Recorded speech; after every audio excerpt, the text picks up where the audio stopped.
Ola a todos e a todas, hoxe estamos aquí coa miña abuela Claudina, que ten 96 anos e é de Bama, e teremos o placer de facerlle unhas preguntas para unha entrevista con motivo do 8M.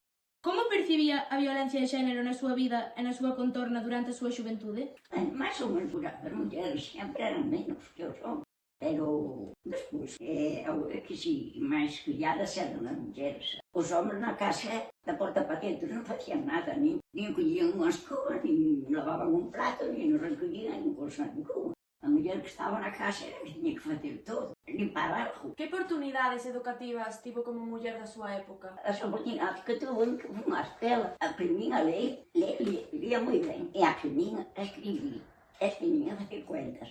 Cuentas non cheguei a dividir por 2 cifras. Escribir non era como unha maravilla, pero a ver que non entendes. E despois, as outras oportunidades era trabalhar nas letras. Esa eran os meus estudios. Notou algunha diferencia na igualdade de xénero durante a guerra e despois? Bueno, non porque o que trataba mal as mulleres antes de ir para a guerra, trataban despois tamén igual. Agora que tamén, non era nada máis que os homens trataran mal as mulleres, é que tamén había mulleres que trataban mal os homens. Pero o peso máis grande para os fillos, unha exposición, era para a muller. O meu home empezou a traballar no monte de 18 anos.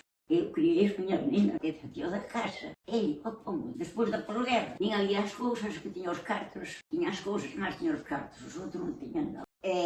Estaba a vida carísima, porque o meu home ganaba 5 pesos cada día, e custaba un litro de aceite 11. E mira o que quería despois, tiñar unha cartilla de racionamento.